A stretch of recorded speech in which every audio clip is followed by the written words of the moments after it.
Hello friends. आशा करते हैं कि आप लोग अच्छे होंगे। पढ़ाई अपना आपका कंटिन्यू चल ही रहा होगा।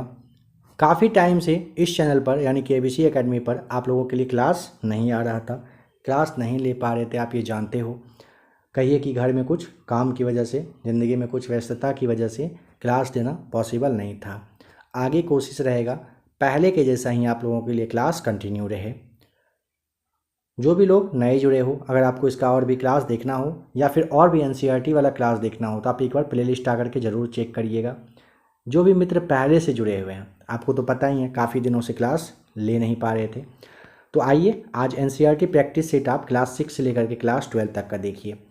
टोटल यहाँ पर आप देख पाओगे 17 प्रैक्टिस सेट दिया गया है। हर एक सेट में कहिए 100 के आसपास का क्लास है, सॉरी क्वेश्चंस 100 के आसपास का है।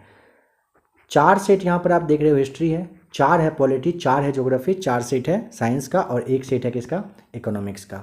आधार सीरीज इसका नाम दिया गया है और आपको ये पता ही है एडुटेरिया यानी कि प्रवीण सर के द्वारा बुक मार्केट में आप लोगों के लिए लाया गया है। जो भी लोग बुक परचेज करना चाहते हो आसपास के बुक शॉप से आप ज़रूर ले लीजिएगा, बुक आपको मिल ही जाएगा। जो भी लोग नहीं ले पाएंगे, क्लास यहाँ पर आपके लिए आ रहा है। इसका जो नेक्स्ट पार्ट है, क्लास खत्म होने के बाद थंबनेल शो करेगा, टच करिएगा, मास्टर वीडियो के रूप में होगा तो आपके लिए क्लास मिलेगा, उसे आप ज़रूर देख लीजिएगा। कुछ कहना हो कमेंट करके आप बताइएगा। क्लास पसंद आए तो वीडियो को लाइक शेयर सब्सक्राइब आप खुद से कर दिया करेंगे। आज का क्लास में कहिए आप 50 के आसपास सवाल को लेंगे। अगला जो क्लास आएगा धमाकेदार क्लास रहेगा। काफ़ी दिनों के बाद क्लास आ रहा है तो थोड़ा सा कम ही सवाल को इस वीडियो में ले रहे हैं। जो जिन भी लोगों को, जिन भी मित्रों को इसका नोटिफिकेशन यानी कि जो वीडियो अपलोड हुआ है इसका नोटिफिकेशन आपको अगर नहीं मिलता है तो आप एक बार चैनल को अनसब्सक्राइब करके सब्सक्राइब कर लीजिएगा। अगला वीडियो जो आएगा आपका उसका नोटिफिकेशन आपको मिल जाएगा। टेलीग्राम से जुड़ना चाहते हो तो नीचे लिंक है, जुड़ जाइएगा। काफ़ी दिनों के बाद क्लास आ रहा है तो इसीलिए सारा जो भी आपको इन्फॉर्मेशन देना था वो बता दिया गया। आशा करते हैं कि आप समझ गए होंगे और वीडियो को लाइक वगैरह कर ही दिए होंगे। तो आइए सबसे पहला क्वेश्चन देखते हैं जो कि आपका एनसीईआरटी प्रैक्टिस सेट नंबर 01 यानी कि पहला नंबर है। देखते हैं इसे। बताइए कथक नृत्य भारत के किस भाग से संबंधित है। राइट आंसर आपको पता ही होगा। ऑप्शन नंबर यहाँ पर कथक होता है कहाँ पर, उत्तरी भारत में। ऑप्शन नंबर ए बिल्कुल सही है। नंबर सेकेंड है मैसोलिथिक या मध्य पाषाण युग के संबंध में निम्नलिखित कथनों पर विचार करिए। और यहाँ पर आपको बताना है कि कौन सा कथन सही है। तो देखते हैं। पहला कह रहा है इस समय पत्थर के औजार को माइक्रोलिथ कहा जाता था। सेकेंड है पत्थर के औजार आकार में बड़े थे। और तीसरा कह रहा है इस समय पुराने किस्म के औजार अनुपस्थित थे। ठीक है, अब यहाँ पर देखिए पहला जो कथन है ना, इस समय पत्थर के औजार को माइक्रोलिथ कहा जाता था, यह बिल्कुल सही है। पत्थर के औजार आकार में बड़े थे, गलत है। और कह रहे क्या, इस समय पुराने किस्म के औजार अनुपस्थित थे, नहीं उपस्थित थे, उस समय भी उपस्थित थे। इसीलिए यहाँ पे ऑप्शन नंबर आपको सी टिक करना होगा। केवल जो पहला ऑप्शन है वही वाला सही है। बसोहली शैली किस राज्य से संबंधित है बताएं। देखिए राइट आंसर हो जाएगा ऑप्शन नंबर फर्स्ट। बसोहली कहाँ, हिमाचल प्रदेश से संबंधित है। ठीक है, हिमाचल प्रदेश से। नंबर 4 कह रहा है कि रसमंजरी की रचना, जो रसमंजरी है इसकी रचना किसने किया है यह बताइए। आपको ये ध्यान रखना होता है। ऑप्शन नंबर तीसरा भानुदत्त हो जाएगा सही जवाब। अगर आप बात करें तो क्लास 7 जो आपका बुक है चैप्टर नंबर 7 वहीं से ये बुक लिया गया है। अगर आप एनसीईआरटी बुक खोलेंगे तो पेज नंबर आपका जो 88 है वहाँ पर यह वाला सवाल दिया गया है। रसमंजरी की रचना किसने, तो आपको बताना होता है भानुदत्त ने किए थे। कह रहे कि बृहद्धर्म पुराण के संबंध में निम्नलिखित कथनों पर विचार करिए और कौन सा कथन सही है बताइए। देखते हैं। पहला कह रहा है कि इसकी रचना बंगाल में की गई थी, बिल्कुल सही है। बृहद्धर्म जो पुराण है ये, इसकी जो रचना हुई है कहाँ पर, तो बंगाल में हुई है। सेकेंड है इसमें ब्राह्मणों को कुछ विशिष्ट प्रकार की मछलियाँ खाने की अनुमति दी गई थी, यह भी सही है। दोनों कथन सत्य है। ऑप्शन नंबर यहाँ पर सी को टिक करेंगे। नंबर 6 में आपको सही मिलान करना है। तो देखिए फर्रुख सियार जो है इसके बारे में आपको पता होगा, जो 1713 से 1719 तक इनका टाइम रहा था। तो यहाँ पर सेकेंड वाले में दिया गया है। आलमगीर द्वितीय 1754 से 1759 के बीच का इनका टाइम रहा था। शाह आलम द्वितीय की बात करें 1759 से 1806 तक ये रहे थे, और अहमद शाह जो है ये 1748 से 54 तक।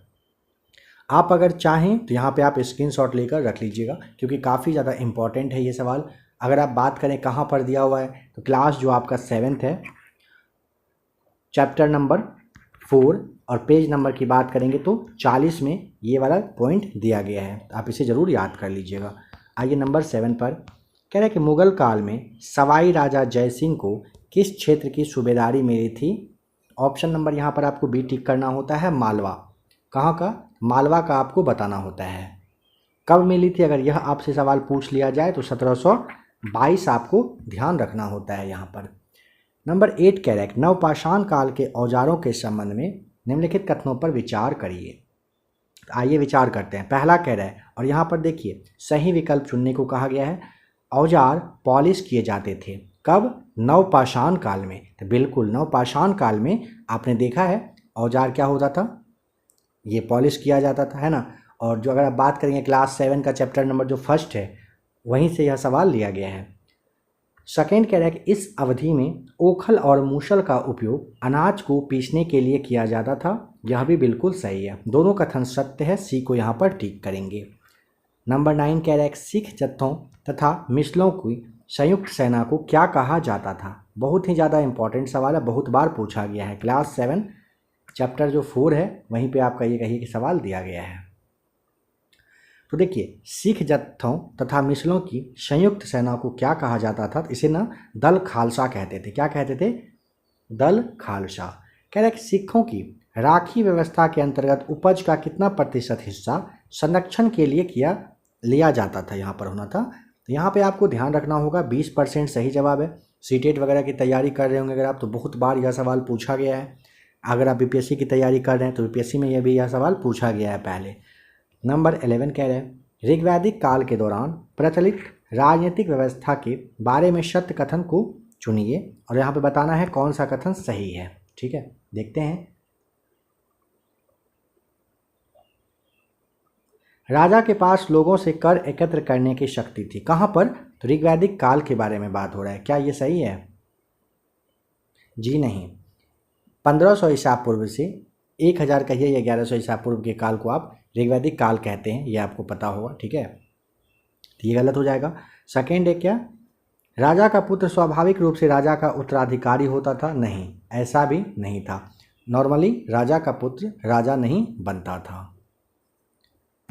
नेक्स्ट क्वेश्चन, यानी कि ऑप्शन नंबर यहाँ पर डी को टिक करेंगे। नंबर 12 कह रहा है उत्तर वैदिक काल की सामाजिक स्थिति के बारे में निम्नलिखित कथनों पर विचार करिए, और कौन सा यहाँ पे विकल्प सही है बताइए।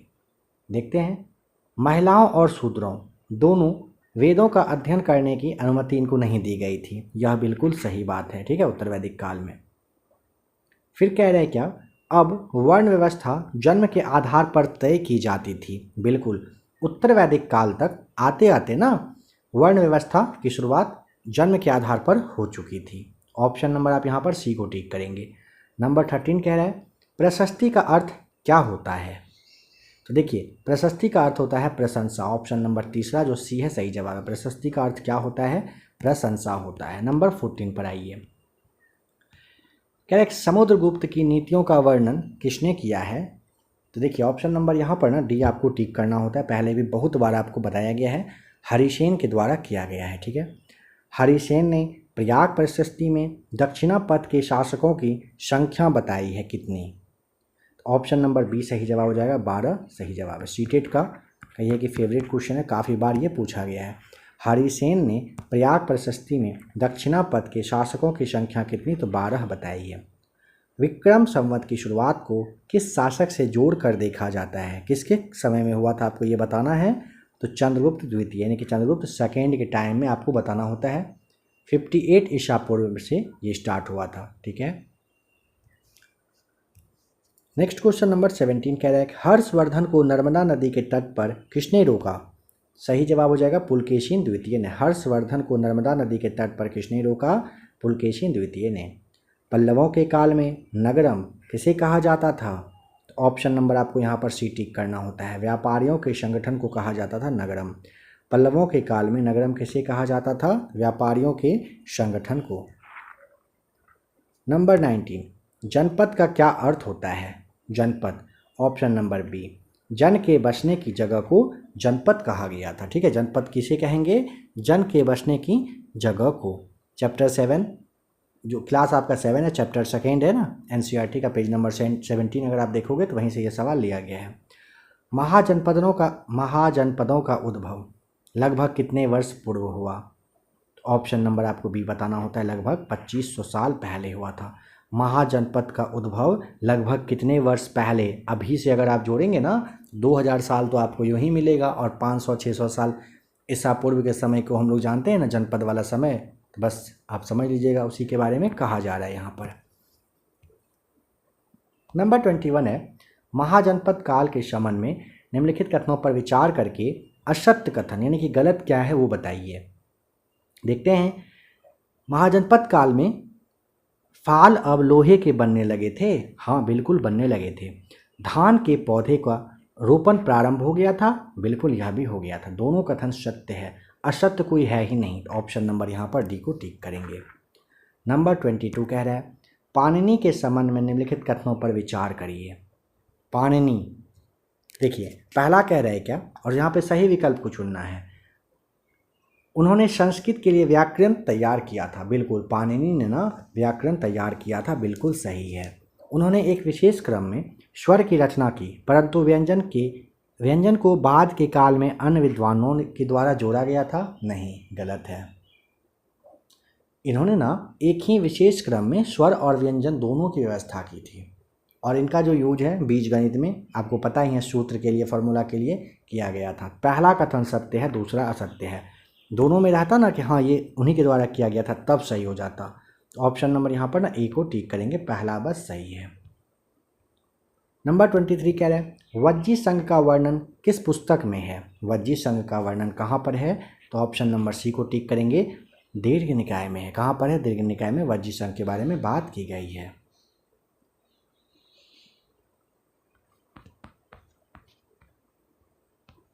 नंबर 24, पुरी, जो कि आपको पता है उड़ीसा में है, जगन्नाथ जी का मंदिर किस वंश के शासक के द्वारा बनवाया गया था? तो आपको बताना होता है ऑप्शन नंबर डी, गंग वंश के द्वारा। पुरी यानी कि उड़ीसा में जो जगन्नाथ जी का जगन्नाथ मंदिर है ना, वो किन के द्वारा, किन के टाइम में? तो आपको बताना होता है गंग वंश के समय में। ठीक है, अनंत वर्मन नाम था उनका, उन्होंने ही पुरी में पुरुषोत्तम जगन्नाथ के लिए एक मंदिर बनवाने का वो प्रोसेस वो किए थे। ठीक है। नंबर 25 है, अकबर ने बंगाल को किस वर्ष जीत लिया था? अकबर ने ना 1586 में। ऑप्शन नंबर यहाँ पर बी देखिए सही दिया गया है। ठीक है, अकबर ने कब? 1586 में बंगाल को जीत लिया था, और तब से उसे सूबा के रूप में आप उसे जानने लगे थे। दक्षिण भारतीय भक्ति संतों के बारे में सत्य कथन का चयन करें। सत्य कथन, तो दक्षिण भारत के बारे में ना, नैनार शैव संत थे, सही है। अलवार वैष्णव संत थे, बिल्कुल। नैनार जो थे ना वो शैव संत हुआ करते थे, अलवार जो है वो वैष्णव हुआ करते थे। ये संत केवल अस्पृश्य समझे जाने वाले पुलैया तथा पनार जातियों के लोग थे, नहीं ऐसा नहीं था। तो पहला दूसरा कथन सही है। 26 का आपको ए टिक करना होता है। 27 कह रहा है, निम्नलिखित कथनों पर विचार करिए। ठीक है, तो देखते हैं, और नीचे दिए गए कूट में से सही विकल्प को चुनिए। पुहार पांड्यों का बंदरगाह था, नहीं। मदुरै चोलों का बंदरगाह था, गलत है। देखिए समझिएगा, दक्षिण भारत में ना चोल, चेर और पांड्य जो थे ये सब सत्ता के मतलब दो कहिए के केंद्र हुआ करते थे। ठीक है, यहाँ पर आपको ध्यान रखना है कि पुहार कहिए या फिर कावेरी पट्टनम कहिए, चोलों का ये बंदरगाह हुआ करता था। ठीक है, पुहार जो है ना ये चोल का हुआ करता था। मदुरै की बात करेंगे, समझ गए होंगे आप, ये पांड्यों का हुआ करता था, यानी कि उल्टा यहाँ पर दिया गया है। बस इसे सही करेंगे तब सही होगा, लेकिन यहाँ पे सही पूछा है तो कोई भी सही नहीं है। पुहार चोलों का, पांड्य मदुरै वाले का। दार्शनिक शंकर, इनके बारे में निम्नलिखित कथनों पर विचार करिए और बताइए क्या क्या सही है। देखते हैं। शंकर का जन्म 8वीं शताब्दी में तमिलनाडु में हुआ था। ये क्या हो जाएगा, सही नहीं होगा यहाँ पर, ठीक है। कह रहे क्या, वे अद्वैतवाद के समर्थक थे, हाँ थे। उन्होंने जगत को मिथ्या या फिर माया कहा था, बिल्कुल सही। मोक्ष प्राप्ति के लिए ज्ञान के मार्ग को अपनाने का उपदेश भी दिया था, यह भी बिल्कुल सही हो जाएगा, ठीक है। यहाँ पे सभी सही है, एक को छोड़ करके। कहाँ पर हुआ था भाई, अब यह भी दिमाग में आना चाहिए ना, तमिलनाडु नहीं तो कहाँ, तो आपको केरल बताना होता है, तब सही हो जाएगा।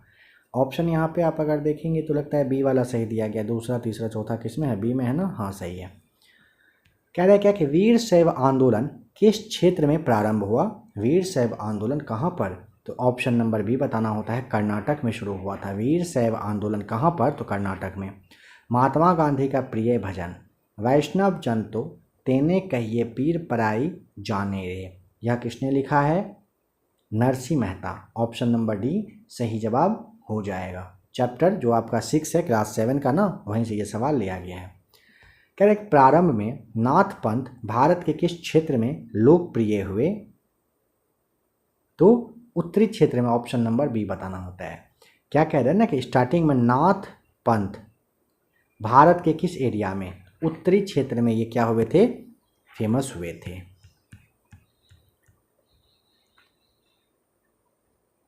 नंबर 32 कह रहा है मीराबाई किसकी अनुयायी बन गई। मीराबाई किसकी थी अनुयायी, तो आपको पता होगा रविदास, सही जवाब हो जाएगा। मीराबाई राजपूत राजकुमारी थी। 16वीं शताब्दी में मेवाड़ के एक राजा थे, मतलब राजा घराने के कई सदस्य थे, राजा ही थे कह सकते हैं आप, उनसे शादी हुआ था, ठीक है। चोल काल में करों के शमन में निम्नलिखित कथनों पर विचार करें और बताइए कौन सा विकल्प सही है। पहला, वेट्टी एक प्रकार का ऐसा कर था जिसे नगद में संग्रहित किया जाता था, नहीं, गलत है। सेकेंड कह रहा है कदमई एक भू राजस्व था, हाँ ये सही है, कदमई। ये जो वेट्टी दिया गया है ना, वेट्टी ये ना मतलब कहिए ना कि आप ज़बरदस्ती मजदूरी पर लिया जाता था, मजदूरी के रूप में आप कह सकते हो कि लिया जाता था, ठीक है। और कदमई जो है ना, ये राजस्व भू राजस्व वाला बिल्कुल सही है। नेक्स्ट क्वेश्चन कह रहा है क्या 34 में कबीर का जन्म किस परिवार में हुआ, बताइए। कबीर साहब का जन्म हुआ था, तो कबीर का हुआ था कहाँ पर, ऑप्शन नंबर बी हो जाएगा, जोलाहा परिवार में। लंगर व्यवस्था की शुरुआत किसने किया, तो लंगर की शुरुआत ये गुरु नानक साहब किए थे, ठीक है। ऑप्शन नंबर ए सही जवाब हो जाएगा, लंगर व्यवस्था। संस्कृत व्याकरण की रचना किसने की थी, बताइए। संस्कृत व्याकरण की रचना किसने किया था, ऑप्शन नंबर सी बताएंगे, पाणिनि ने किया था। स्वामी महावीर ने अपनी शिक्षा किस भाषा में दी थी, ये दिए थे ऑप्शन नंबर सी, प्राकृत में दिए थे, ठीक है। स्वामी जो है ना, महावीर स्वामी, उन्होंने शिक्षा प्राकृत भाषा में दिए थे। नेक्स्ट क्वेश्चन कह रहे हैं नंबर 38 में जैन धर्म के संदर्भ में निम्नलिखित कथनों पर विचार करिए और कौन सा कथन सत्य है, बताइए। जैन धर्म के बारे में कह रहा है, ठीक है। पहला क्या कह रहा है कि मुख्यतः व्यापारियों ने जैन धर्म का समर्थन किया, ठीक है, सही है, बिल्कुल सही है। साधारणतः किसान वर्ग के लोगों ने जैन धर्म को स्वीकार नहीं किया, बिल्कुल सही था, क्योंकि जैन धर्म में कहा जाता था ना,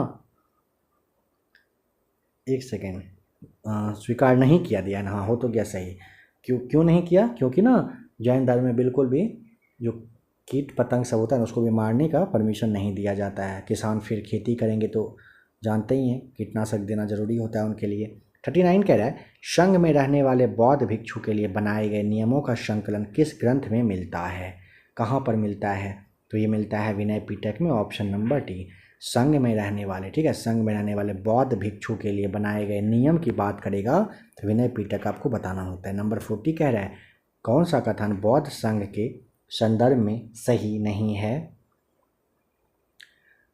तो पहला क्या कह रहा है ना, संघ के पुरुषों और स्त्रियों के लिए अलग अलग व्यवस्था थे, ठीक है। सभी व्यक्ति संघ में प्रवेश ले सकते थे, ठीक है। संघ में प्रवेश के लिए बच्चों को अपने माता पिता से अनुमति लेनी होती थी, हाँ होती थी। विवाहित स्त्रियों को संघ में प्रवेश के लिए अपने माता पिता से अनुमति की आवश्यकता होती थी, गलत है। अपने पति से अनुमति लेना होता था। ठीक है, ऑप्शन नंबर 4 यहाँ पर गलत है। नंबर 41, महायान के संबंध में निम्नलिखित कथनों पर विचार करिए। सत्य कथन का चयन करिएगा। महायान के संबंध में कह रहा है सत्य कथन क्या है। ठीक है, देखते हैं।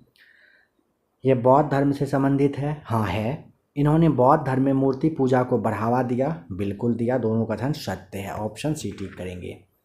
क्या कह रहा है कि 42 में बोधिसत्व के संबंध में निम्नलिखित कथनों पर विचार करिए। बोधिसत्व के बारे में।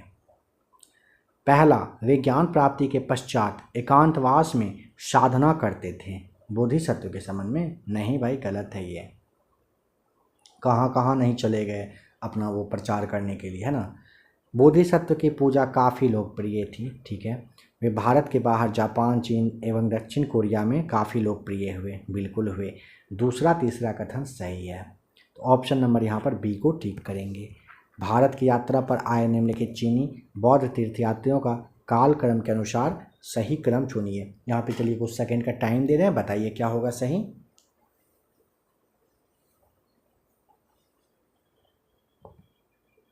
देखिए 43 में ना ऑप्शन नंबर बी को देखिए सही है। सबसे पहले फाहियान, फिर वैनसांग और फिर इत्सिंग, ये आए थे। तीनों का क्रम सही है, इसे आप याद जरूर कर लीजिएगा। नंबर 44 कह रहा है चंद्रगुप्त मौर्य के दरबार में जो पश्चिम एशिया के यूनानी राजा सेल्यूकस निकेटर का राजदूत था, उसका नाम क्या था। नाम क्या था उसका। वो था मेगास्थनीज। सबसे पहले आया था option number D. Chandragupta Maurya के दरबार में जो पश्चिम एशिया के यूनानी राजा, नाम क्या है, सेल्यूकस निकेटर, इसका राजदूत था, उसका नाम तो मेगास्थनीज बताना होता है। निम्नलिखित में से कौन भारत में आए विदेशी आक्रमणकारियों का सही क्रम है। सही ऑप्शन नंबर तीसरा, हिंद, यवन, शक, हिंद, पार्थियन और फिर कुषाण आए थे। अशोक ने जगह जगह जाकर लोगों को शिक्षा देने के लिए अधिकारियों की नियुक्ति की। इन अधिकारियों को निम्नलिखित में से किस नाम से जाना जाता था। इसे ना धम्म महामात्र के नाम से, क्या नाम से, धम्म महामात्र के नाम से जानते थे। नंबर 47 कह रहा है अशोक के संबंध में निम्नलिखित कथनों पर विचार करिए और कौन सा कथन सही है बताइए। आइए देखते हैं। पहला कह रहा है अशोक ऐसा पहला शासक था जिसने अभिलेखों द्वारा जनता तक अपना संदेश पहुंचाने की कोशिश की। बिल्कुल सही है। अशोक के ज़्यादातर अभिलेख खरोष्ठी लिपि में हैं। नहीं, गलत है। अशोक ने अपने एक अभिलेख में कलिंग युद्ध का वर्णन किया है। सही है क्या। हाँ, ये सही है। पहला तीसरा यहाँ पर सही है। ऑप्शन नंबर सी को आप टिक करेंगे 47 में।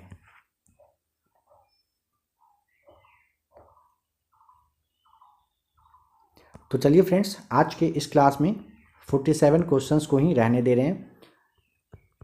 इसके बाद का क्लास आएगा, उसे आप लोग ज़रूर देखिएगा। क्लास अगर अच्छा लगा हो तो वीडियो को आप लाइक, साथ ही साथ चैनल को ज़रा सा शेयर भी कर दीजिएगा। जो भी लोग सब्सक्राइब नहीं किए हैं, सब्सक्राइब करके जुड़ जाइएगा।